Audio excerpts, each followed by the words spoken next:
الحمد لله رب العالمين.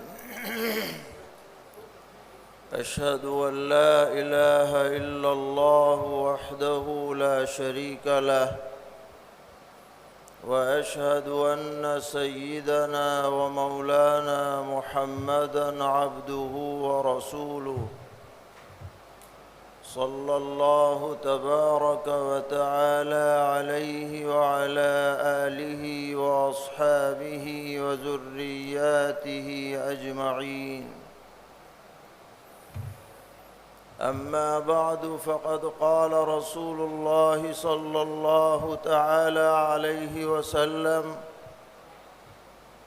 الإسلام بدأ غريباً وسيعود كما بدأ غريباً، فطوبى للغرباء، أو كما قال عليه الصلاة والسلام. حضرت صدر محترم اور جمعیت علماء ہند کے اراکین اور ذمہ داران، الحمدللہ ہماری یہ جماعت 1 صدی سے زیادہ عرصے سے ملک اور ملت اسلام اور مسلمانوں کی خدمت انجام دیتی آ رہی ہے،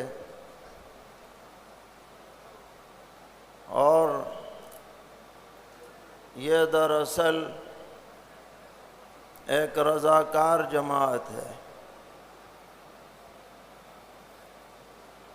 بہت سے لوگ یہ سمجھتے ہیں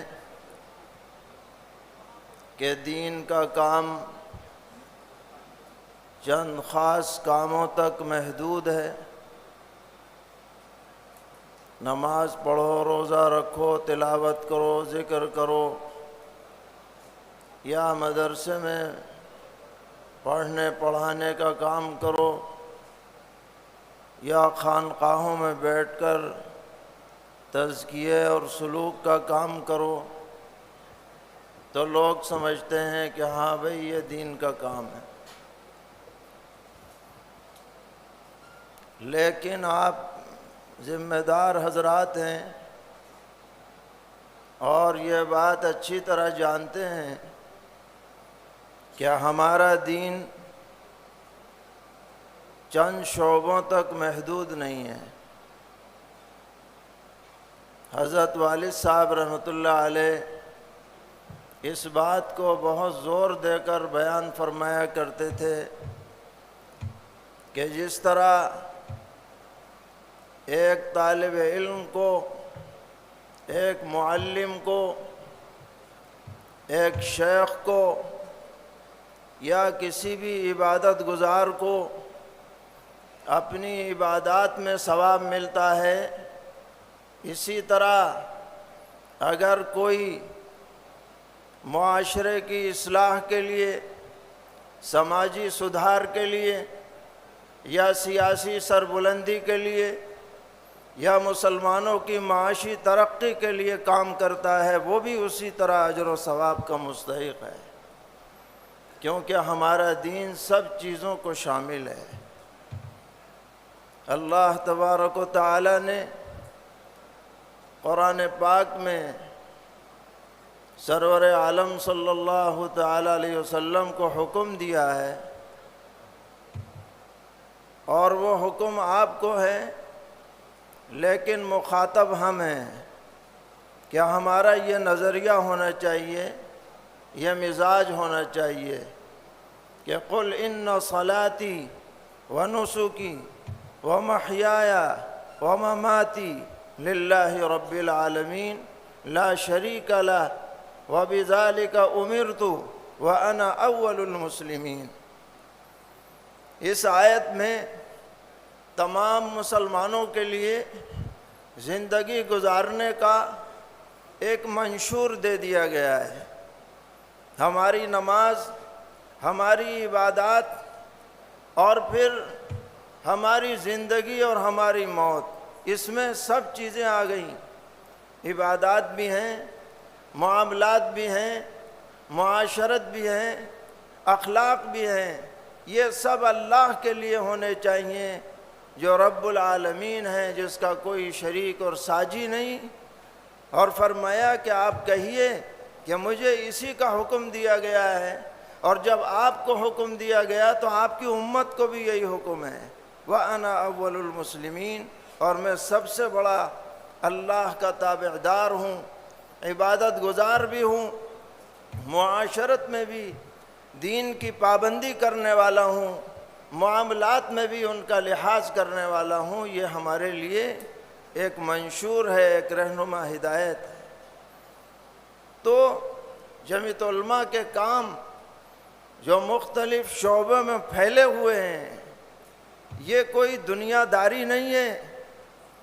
اگر حسن نیت کے ساتھ ان کو انجام دیا جائے، یہ بھی سراپا دینداری ہے۔ اس کو بھی اجر و ثواب کی نیت سے انجام دینا ہے۔ ہمارا دین ہمیں سکھلاتا ہے پریشانی کے وقت جب کوئی حادثہ پیش آ جائے، مصیبت پیش آ جائے، تو سرور عالم صلی اللہ تعالی علیہ وسلم نے نماز قضا فرما دی۔ نماز جیسی اہم ترین عبادت جو دین کا ستون ہے، جنگی حالات پیش آئے، نماز قضا فرما دی، بعد میں ادا فرمائیں۔ اس وقت کا دین وہی تھا جس میں نبی اکرم علیہ السلام نے صحابہ کو لگایا ہے۔ آگ لگ رہی ہے، لوگ مر رہے ہیں، اور آدمی لمبی سی نماز کی نیت باندھ کے کھڑا ہو جائے، یہ دینداری نہیں ہے۔ وہاں جان بچانا یہ اصل دین ہے۔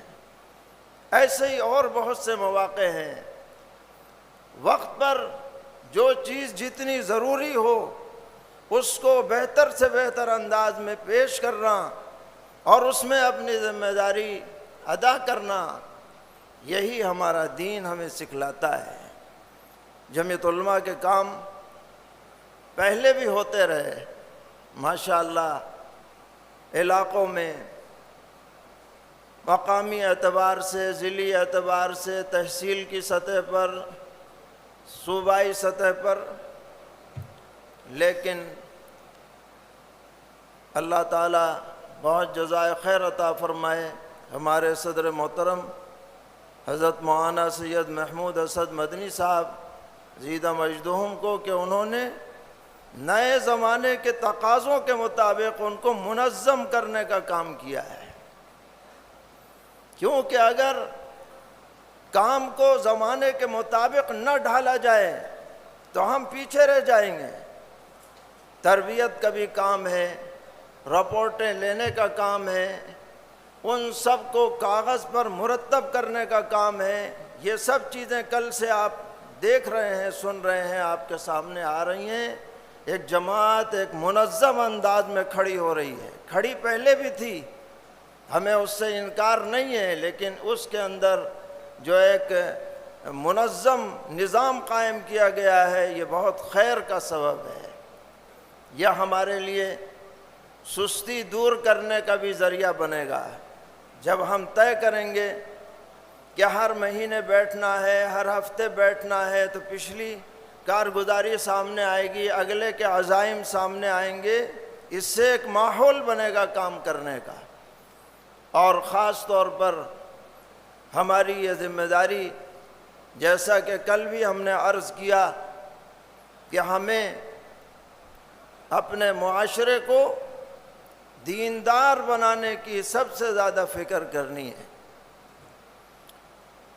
آج کل ہم لوگ تو ایک خاص ماحول میں رہتے ہیں، ہمیں اس کا شاید صحیح ادراک نہ ہو، اندازہ نہ ہو، لیکن جو لوگ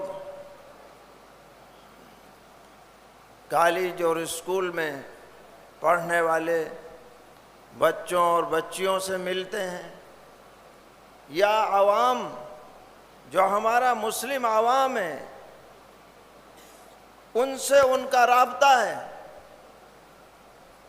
وہ جانتے ہیں کہ آج ان کے لیے